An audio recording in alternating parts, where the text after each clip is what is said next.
आज हम फिर से दिन भर की कुछ इंटरनेशनल करंट अफेयर्स के बारे में बात करेंगे जो आपके एग्ज़ाम्स के लिए बहुत महत्वपूर्ण हो सकते हैं। तो आज की जो पहली अपडेट आ रही है वो आ रही है एलन मस्क से रिलेटेड।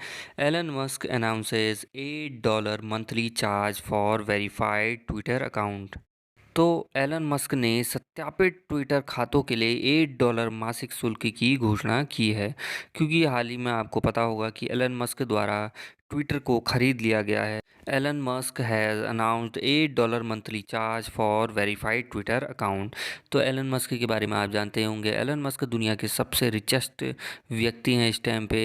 जो इलेक्ट्रॉनिक कार निर्माता कंपनी है टेस्ला, वो भी एलन मस्क की है। स्पेस एक्स कंपनी भी एलन मस्क की है और अब ट्विटर भी एलन मस्क का है। नेक्स्ट जो अपडेट निकल के आ रही है वो आ रही है साउथ कोरिया से।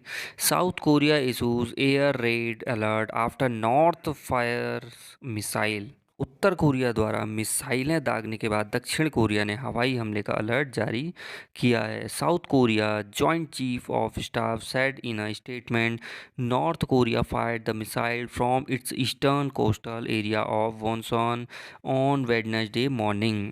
तो जो है उत्तर कोरिया के मिसाइल दागने के बाद साउथ कोरिया ने भी अपने वहाँ अलर्ट जारी किया है। नॉर्थ कोरिया के बारे में आप जानते ही हैं, नॉर्थ कोरिया के जो शासक हैं वो हैं Kim Jong Un.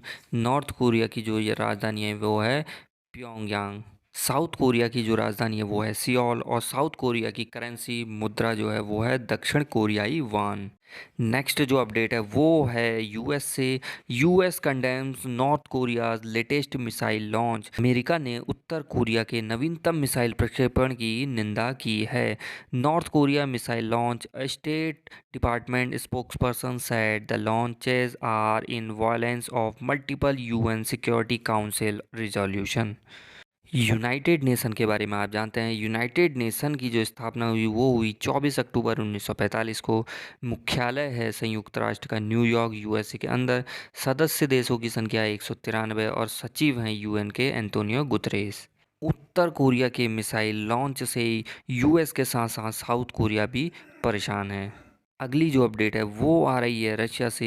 Vladimir Putin से U turn, Russia resumes participation in Ukraine grain deal. रूस ने यूक्रेन अनाज सौदे में भागीदारी फिर से शुरू की है। तो ये खबर आ रही है कि रूस द्वारा फिर से जो है ग्रेन पहुंचाने की जो डील थी उसको फिर से शुरू कर दिया है, क्योंकि रूस और यूक्रेन युद्ध से दुनिया में अनाज की काफ़ी ज़्यादा कमी हो रही थी, क्योंकि यूक्रेन से दुनिया भर में अनाज पहुंचाया जाता है और इस युद्ध की वजह से काफ़ी ज़्यादा अनाज पहुंचाने में दुनिया भर में दिक्कतें हो रही हैं। Erdogan said Russian authorities made the pledge with their Turkish counterparts earlier।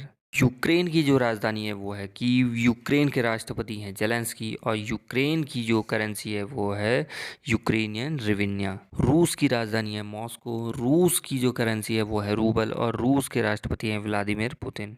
अगली जो अपडेट है वो भी है रशिया से। Russia to summon British ambassador over Black Sea fleet drone strike. तो जो है रशिया ने काला सागर फ्लीट ड्रोन हमले पर ब्रिटिश राजदूत को तलब करेगा। Russia's defense minister said the attack was carried out under the guidance and leadership of British Navy specialist। UK की राजधानी है लंदन। यूके की मुद्रा है पाउंड स्टर्लिंग और यूके के अंदर आते हैं चार देश, इंग्लैंड, उत्तरी आयरलैंड, स्कॉटलैंड और वेल्स। यूके की पार्लियामेंट को भी संसद बोलते हैं, जिसके दो सदन हैं। ऊपरी सदन को हाउस ऑफ लॉर्ड्स बोलते हैं और निचले सदन को हाउस ऑफ कॉमन। नेक्स्ट जो अपडेट है वो भी है रशिया से। रशिया लॉन्च है Soyuz rocket carrying military satellite, ये रिपोर्ट्स का कहना है। रूस ने सैन्य उपग्रह ले जाने वाला सोयूज रॉकेट लॉन्च किया है, ये रिपोर्ट्स का कहना है। नेक्स्ट जो अपडेट है वो आ रही है चाइना से। China to export high speed train technology to Pakistan, ये भी रिपोर्ट्स का दावा है। चीन पाकिस्तान को हाई स्पीड ट्रेन तकनीक निर्यात करेगा। A first batch of 46 train carriages has been loaded and will be shipped on November 3। तो रिपोर्ट्स का यही कहना है कि चाइना अपनी हाई स्पीड ट्रेन की टेक्नोलॉजी पाकिस्तान को देगा।